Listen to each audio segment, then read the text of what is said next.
Good afternoon, everybody. My name is Hadley Gamble, and I'm the anchor for CNBC News right here in the Middle East. And I'm very excited to be part of the World Government Summit, as always. And today we're going to be talking about the new outlook of wellness. And to do that, we have three extremely proficient and expert guests, I have to say. Dr. Mehmet Oz of the Dr. Oz Show, welcome.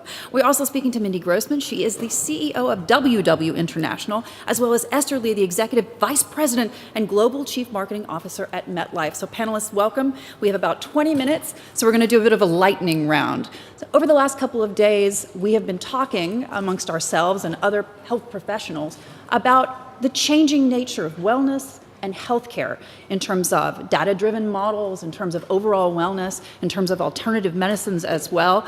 I want to kick off by asking Dr. Oz to weigh in here, because you have been a proponent in the past of alternative medicines, but there hasn't been that sufficient or efficient ways to measure how effective they are. How is data changing the game?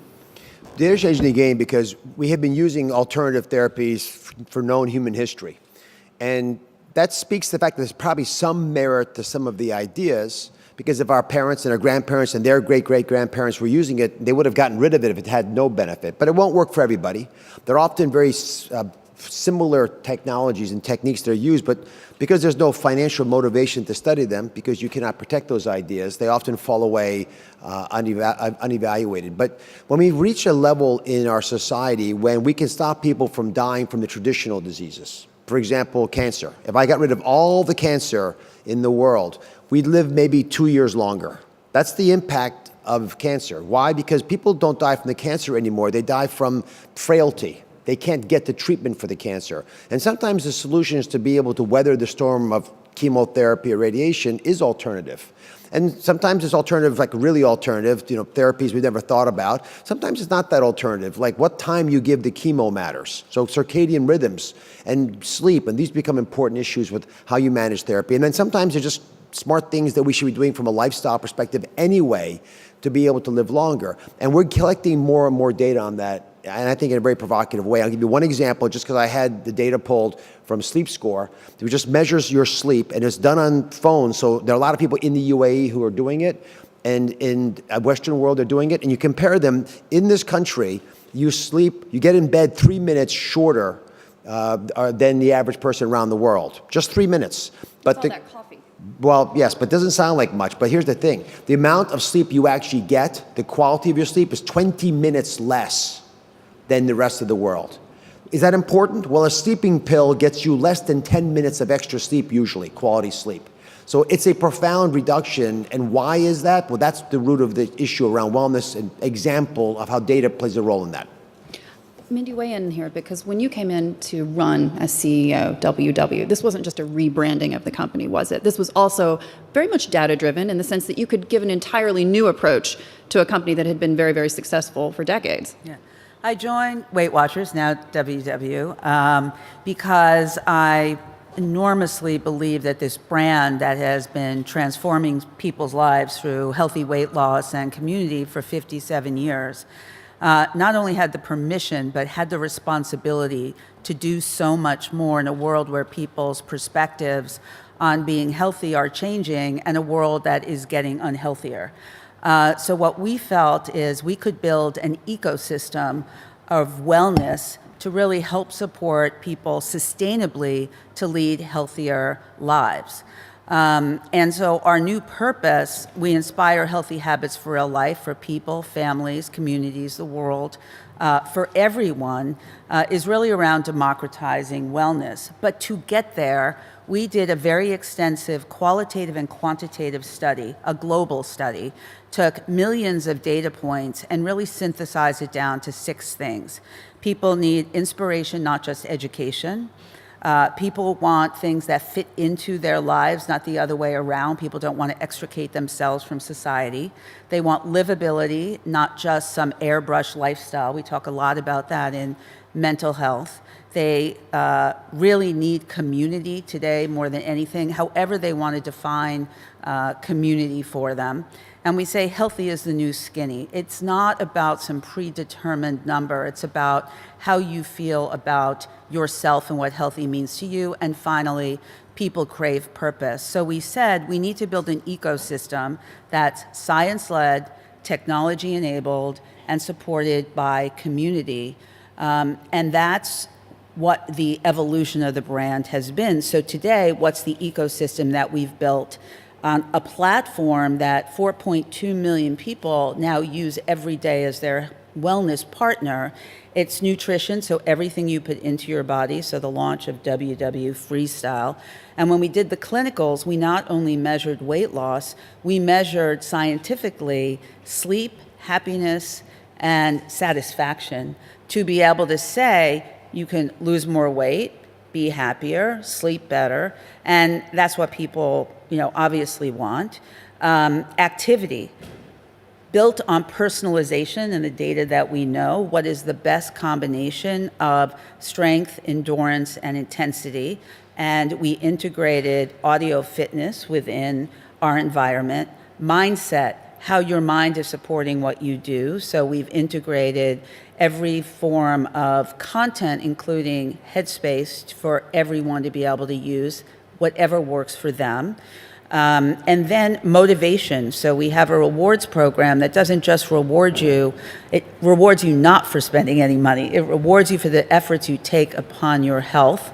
And then it's built on community. We have a digital community of 4.2 million people who are sharing every day and inspiring and supporting one another. And now we actually have what's called Connect Groups, so you can find the community that looks like you, young moms, college students, men, et cetera. So we've really built a platform, and what we like to think of is now we can personalize that platform. We have one of the largest food databases in the world. We have more information about behavior. So using the data and AI to not only personalize the journey, but to give people more effective motivation to stay on that journey. And Esther, where is the role then of insurance companies? Because it's evolving and changing pretty quickly in terms of the incentivizing people to live better lives.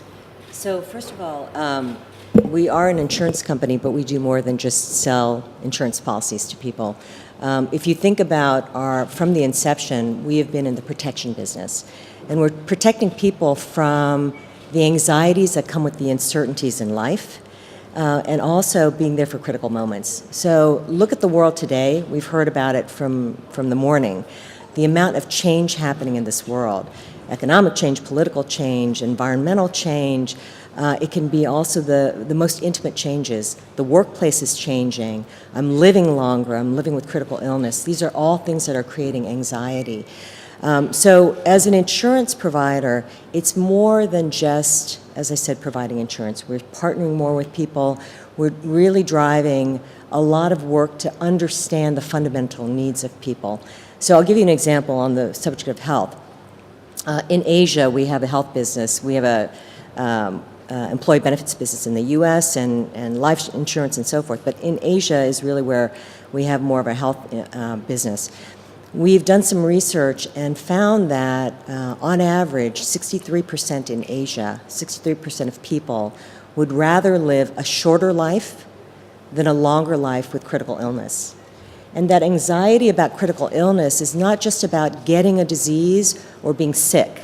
It's about not being able to live the life I want. It's about having to burden my family. And it's about having to lose my dignity. So those are tremendous attitudinal issues and that we have to even think about. And it's about managing decisions with our customers and providing them more than just an insurance policy, in fact. And Dr. Oz, as a physician and as someone who's very much got your head in this space, when we talk about data-driven approaches and we talk about the billions of dollars that are lost in healthcare costs each year, that just generally stem from diseases that could be preventable, but are not because of lifestyle choices. How do you then galvanize public opinion and governments as well to get behind a move on this? Because as you were saying, at the end of the day, it's also country-driven, it's culture-driven. It's not necessarily one-stop approach to every country. Well, it helps when influencers are public about their personal problems. But at its very core, we need to treat people like adults. They need to have the autonomy to make decisions. Am I going to make this choice or this choice? And sometimes the difference isn't as great as you might think. Sometimes it's gargantuan. Part of the reason that we collect data about it's called the real age test, but this is a test that's been used all over the world. 35 million people have taken it. And it's validated with tens of thousands of studies looking at how much it matters if you smoke or don't smoke, or if you have high blood pressure or don't have high blood pressure. And then you actually begin to realize what makes a difference. And I just jotted down some numbers. So high blood pressure is the #1 cause of aging that you can easily change. It takes 12 years off your real age. Now, when Esther sells insurance, usually insurance is based on chronological age, right? That's one of the big risk factors. They ask how old you are. This is how old your body thinks you are. And it's just one of many ways you could do this. But if you just play with this idea, if you know blood pressure will take 12 years off your life, you'll do something about it. If you know that stress, unmitigated stress, takes 6 years off your life, it's not just an inconvenience anymore. It's a real problem. And then you look at things like how important is food. Well, food will add 13 years back to your life. So you can begin to balance out how important some activities are than others. Exercise adds almost 10 years back to your life. It matters. Eating meat is just a few months. So maybe, if you're going to make the choices, you'll go ahead and eat meat as long as it's not too much, as long as you eat the other foods you know are important. So people then begin to make their own adult decisions about what's really vital to them and what doesn't matter. And then you begin to see society changes, because the #1 thing that changes a community is the right tribe. When you spend time with people who are making healthy decisions, you get healthier. I love healthy being the new skinny, but that's what you want to do. Hang out with the new version of skinny people, which are healthy people. And what's interesting, we also have the quantitative evidence that when you decide to go on the health journey with someone else, so when we do an Invite a Friend program as support, you are significantly more likely to have success.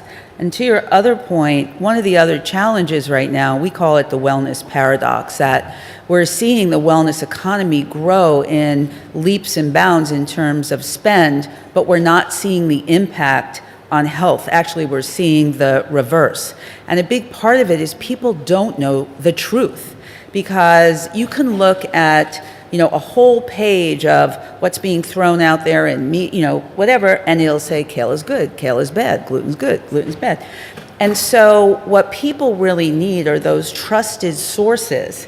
You're a trusted source, you're a trusted source, we're a trusted source that's giving them the truth, giving them the tools, and giving them the support to know what's really going to make a difference, and that's very significant. I think also one of the things that we spend a lot of time talking about is treating health issues instead of preventing health issues. And if we actually prevented more health issues, think about the reduction in the cost of healthcare.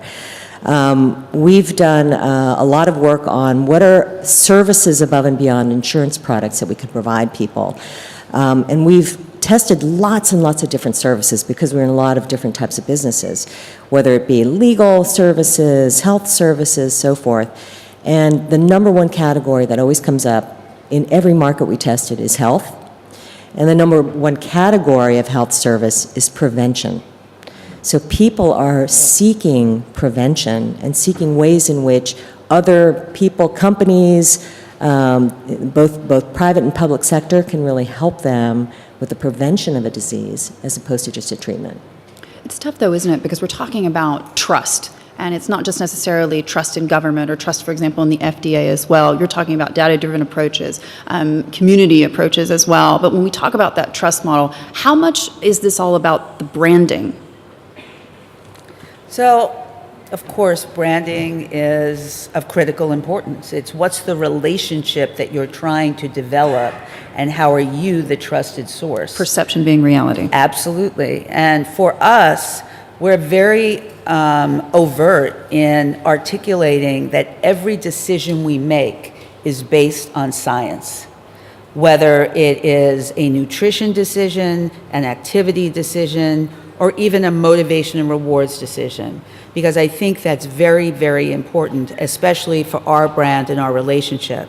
The second is, in today's world where people are craving purpose, if you are not a brand that reflects that to an individual, no matter what business you are in, and that you are profoundly invested in not only the relationship, but the outcome of what you're supporting, and then you stand behind that significantly, that's who you have to be as a brand. Your relationship, whether it's with your employees, whether it be with your customers, or whether it be with the communities that people live in, you have to be that powerful to all of them. Hadley, I think it's a huge question. It is something that we think about all the time as well. And as we go down this new road of understanding people and really partnering with people, we did similar type deep dive research in all of our main markets, and we found that there were three things that came out that people really wanted from a company like ours, and it wasn't a product.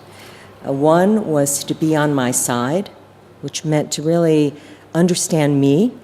The second was to flex with them. So their life is so complicated. How do we shift with them instead of always having to wait for them to ask? And the third is expertise. And what came out of those three things is what they really want is partnership. In order for us to, and we have actually a positioning which is to be the trusted partner to help you navigate the twists and turns in your life. A tagline is navigating life together. But we have to live that. We have to be that, and we have to do that, not just say that. So this is why beyond products, we're offering services, we're offering experiences, we're doing a lot of insight work to get underneath what do we have to do tomorrow. Partnering with innovation, startups, look at new innovation and how we deliver things that we haven't done in the past. So we have to the point that was made earlier, we have to earn that trust. And if we're going to be that in people's minds, we have to be that every day. If I can add one point, there's the building the brand and there's the what are we aiming for? And so in media, obviously, entertainment is the main reason people watch television.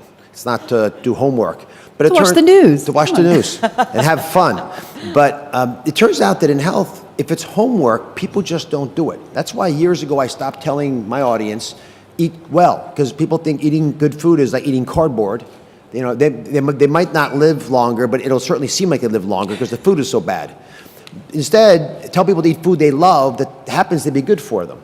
And as an example, the company that we have that I started with Oprah, who was my partner in the show, to collect information about people's health, is called Share Care. But we actually have our names on the NBA basketball jerseys. So the professional athletes, as they're taking their shot, have the name of a company that's about health, the why. We did that because we felt the reason you watch professional athletes is because there's something deep in our core that wants to be healthy like that. Healthy mentally, they can make the moves. Healthy physically, they can jump in places we can't possibly go, but it's aspirational. And so I think health, as it becomes more the new skinny, and I love that tagline. You may hear that on television, Mindy, soon. But as healthy becomes the new skinny, we want it to be sexy and cool and hip and edgy, because then people will desire it more. And so we have to partner it closer to things that are already fun. The professional soccer teams here should all be health ambassadors for the country, because that is the main reason the mothers watch them. The little kids watch them to kick the ball, but the parents watch because they realize that's the closest thing to a role model in health. And branding can also extend to those spaces. And we just have a few minutes left, but I want to just quickly go along and get a couple of thoughts from each of you about what you see as the opportunity in this space over the next 10 years. Where's the opportunity to make lives better and really to give hope to people that they can change their habits and change basically their wellness? Yeah. So I think that a lot of this is raising the conversation and partnering between corporations, the private sector, the public sector, NGOs. And the example I'll give you is in Japan, what we found is that unlike in Western countries, people don't see retirement as the golden years. They don't see that as a time where you can do what you always wanted to do. The name for it is rogo, and it's a dirty word. It's a time where I'm losing my wealth, I'm losing my health, and I'm losing my relevance. And their perception is way beyond actually what the reality is. So we're not only trying to address that through services and products, but we're raising the conversation with civic leaders, NGOs. How do we change that attitude, because it is encroaching on people's wellness? And I think this is part of the solution, is for us to work together on things like that. Yeah, to that point, our goal, someone said, what would success look like? And I said, I'd love to be standing, on a stage, not just talking about how big the wellness economy is, but myself and a whole group of partners that have come together to really want to sustainably change the trajectory of what's happening in health around the world. And our part in it is to become the sustainable partner for people. So I always say, if you have, Netflix for entertainment or Amazon for shopping or wherever you shop, or Spotify for music, we want to be your 24-hour partner in your health and wellness journey, no matter what life stage you're at. And we focus a lot on life stage. So your point, what you want as a young mom is very different than what you may want as you go through the journey, and you need the support, and you need the motivation, and you need the trusted advisors, and you need the tools. And so how can we, along with partners, because no one person is going to be able to accomplish this themselves, but if your partners all have that same goal, we can do that together. I think big data is going to play an important role in this. And it's not just data from great insurance companies and important hospital systems in countries that have access to it. It's actually people reporting data with the biggest tool they have, which is their phone. And this is already starting to happen, but you should have all your health information in one spot, not just your medical information, but your basic lifestyle information. And then once you have that, people can actually reward you for doing the right thing or penalize you for doing the wrong thing, as long as it's pretty straightforward to decide what's right and wrong. There's no reason why a lot of those tools that Mindy spoke to, the interoperability should be simple. The data exchange would say, okay, you need a better meditation service. Who's offering meditation out there? You need better sleep. Who are the sleep leaders? And so you become part of a suite of offerings. But then that has to take you into the healthcare system. Because if you have a mental health issue that's just clearly there, you figured it out, and nothing else seems to be working on your own, how do you find the right people to support you so it's cost effective, it's efficient, you get the care? I was doing the plenary session next door, and David Clark, who's a professor at Oxford, pointed out that in the UK, if you don't get treatment for your mental health within 6 weeks, it hurts their success rates. Well, I didn't realize it was that short a period of time. We never get health care that quickly in America unless you have a personal relationship with your psychiatrist, like you're married to them or something. You'll never get in. And then finally, if you need treatment, the actual treatments themselves have to be affordable, and you should decide what's affordable. What CAT scan machine you're going to go to, what drug prices. In many parts of the world, drug pricing is dealt with the national government system, but in some parts of the world, like the United States, it's purposely not public. Those prices are hidden so that you can't choose the best price. It's not a conspiracy, it's just the way the system has always been. No one's incentivized to change it, so it hasn't changed. Now we can change that. Again, the recurring theme I think we're all saying is you should be the judge. If we don't empower people who are the most important stakeholders in their own well-being with data and motivation to do it, then we're being foolish. Every other business does that. Financial services do this. Entertainment does it. We should be doing this in the health space. People can understand it. So empowering the consumer of the future of wellness. Guys, thank you so much for joining us. Thank you.